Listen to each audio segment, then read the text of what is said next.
gun. Ramos looking like he's got one more good run. Sips a little shaky, but his heart is still true. Oh, how that dog loves hunting with me and you.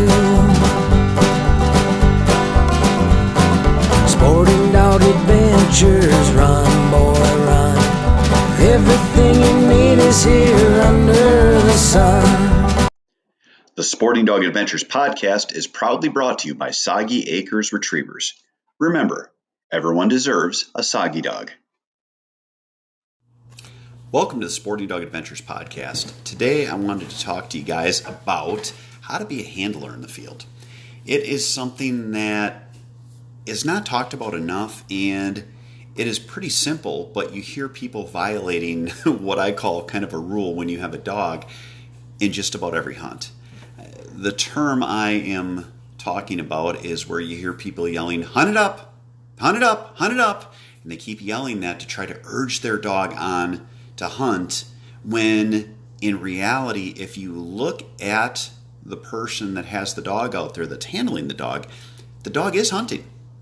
They're just upset because the dog is not finding what they're looking for right away.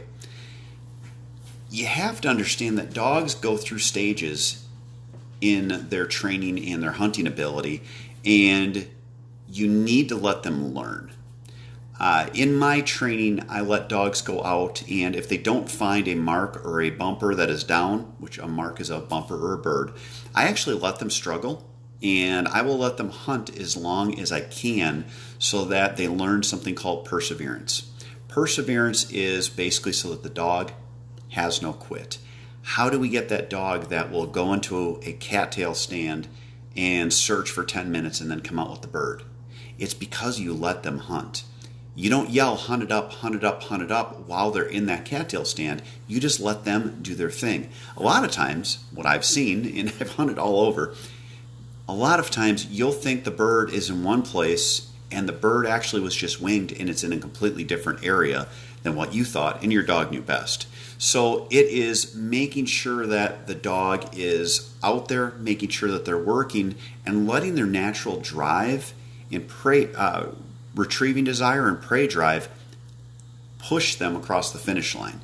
Now, with a young dog, you're going to actually see this a lot. Young dogs have days where they look fantastic and you think, my gosh, I've got the greatest dog in the world. And then they've got other days where they basically look like they have no idea what they're doing. By young dog, I don't mean age. I mean hunting ability. I can tell you my dog Ace, he's a black Labrador Retriever. Ace has his master title, his finish title. He's qualified all age. He had 9 Derby points and he passed the HRC Grand last year. He is a phenomenal dog, phenomenal pedigree. He is worth a lot of money, and anyone would love to hunt with that dog in the field. He came out of running competition. He's 3.5 years old. He's got all those accolades. He has wowed people. People offered me large sums of money for him. I take him out on my son's youth hunt. I've got him sitting next to me, tell him sit, and I start throwing decoys. The first thing he did was go out and fetch one of the decoys and bring it back to me. Now that is a young dog mistake. Again, it had nothing to do with his training level or his experience level. He had just never, or it does have everything to do with experience level. It doesn't have anything to do with his age. He had just been in a position where he was new. He was new to hunting. So he was a young dog, in essence, in his hunting ability. And when dogs get out and they're working, let them work. If you do end up where you got to help a dog because they're offline or maybe they give up, get them into an area, tell them to hunt it up, and work with them so that the wind is at their advantage. In other words, they are completely downwind of what you're having them find. Even if you see something laying on the ground, have the dog find it. I don't care. Call them over, let them wind it, make a big deal of it, tell them they're doing great, love them up. It is all about letting them have fun, letting them relax, and letting their natural ability come through.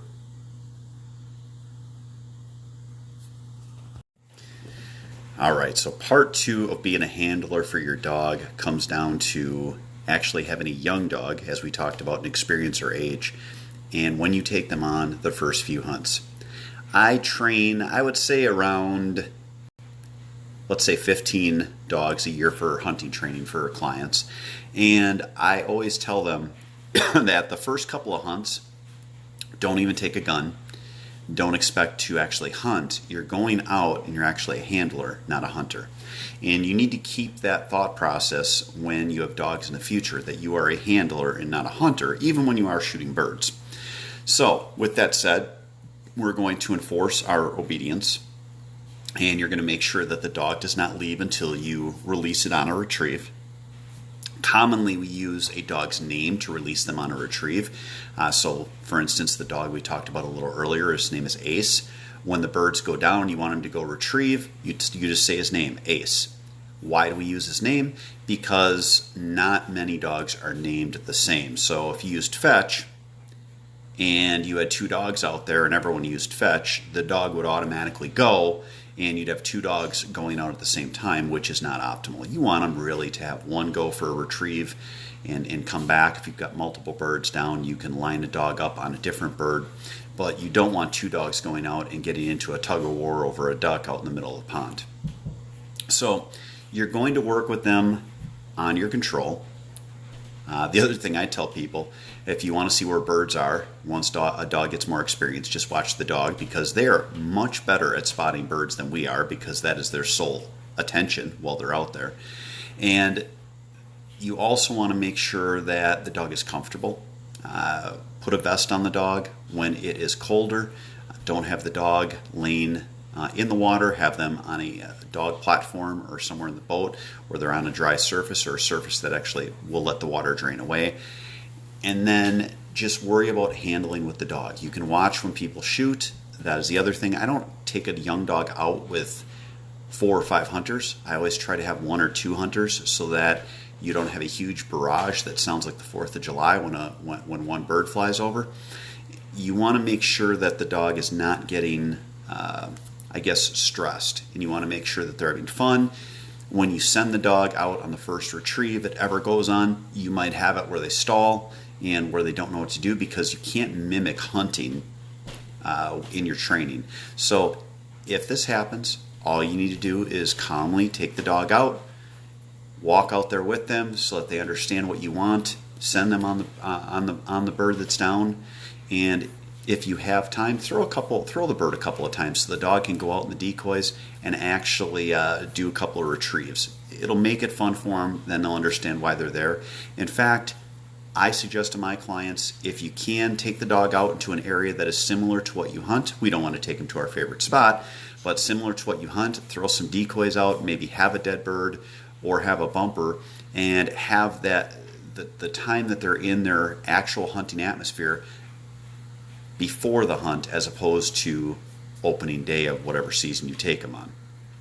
So again, you're a handler, not a hunter. You want your dog to have a pleasant experience. You want them to be under control, because that is what you trained for. And from there, as they gain their time in the field and experience in the field, you're going to just love watching their development. The one thing I always caution people is never brag about a dog until they're gone, because they will always make you look foolish. Young dogs especially, you will have days where you say, my gosh, I have the greatest dog in the world.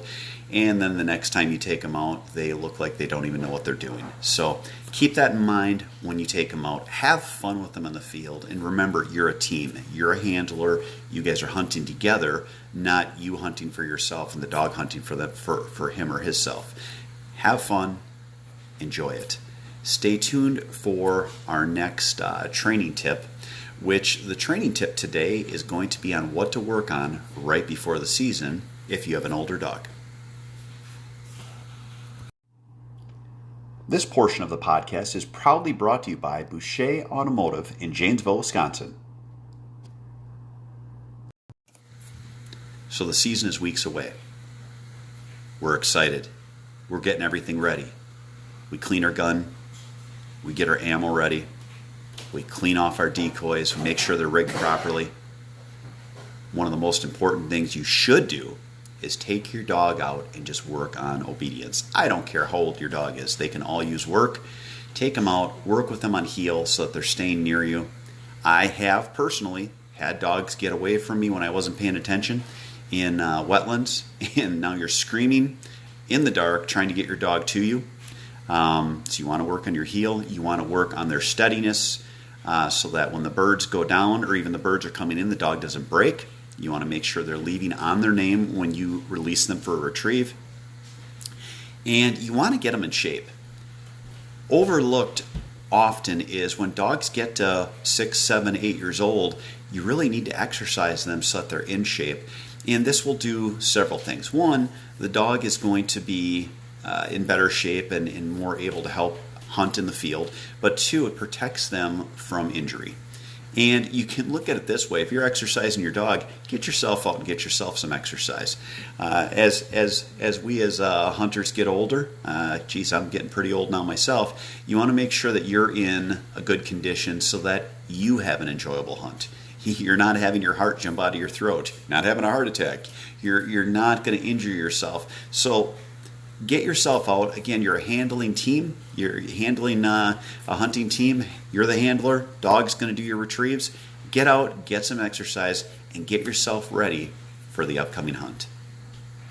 Stay tuned for the next part of our show, which is going to be looking for food sources prior to your hunt.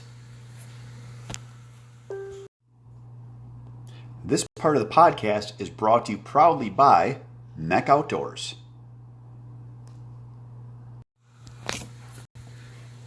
You're ready for your bird hunt, you're ready for your wing shooting extravaganza, but you didn't go out and scout. Make sure that you are doing your scouting prior to going out for your hunt. One of the number one things you got to figure out is what are the birds eating. Now, you may hunt on an area where the birds come in mid-morning to do what's called loaf and just kind of hang out. You don't want to hunt your roost pond because you'll kick the birds out and they'll leave for good, but you want to find out what they're going to eat. So find out where the birds are roosted, and then you are going to follow the birds to where they're eating. Find that food source and make sure that you're in a position to be successful. Now, on upland hunting, we can look at it the same way. You can look at these huge CRP fields, and you can also look and see the cornfields next to them. How tall is the corn? Can the birds get to it? You can walk along and see if it actually, you can see where the birds are knocking down cobs. The best thing to do is talk to the farmers, see when they're going to harvest. Again, for waterfowl or for upland, when you know when your crops are getting harvested, that is going to give you the idea of, one, where to look, and two, a good idea of where the birds likely will be. For upland, if you can find a CRP field along a cut corn field that was just harvested, you have something that is going to be gold. For waterfowl, you're going to follow those birds, which that is getting in your truck and just following along. Have a good map, follow those birds, see where they're going. If you can, watch where they leave from there. There are a lot of times that birds will go to a stopover during the day, not back to the roost pond. If you find these spots, you find where they're feeding, you find a loafing pond, that is what is going to make your hunt so much more successful.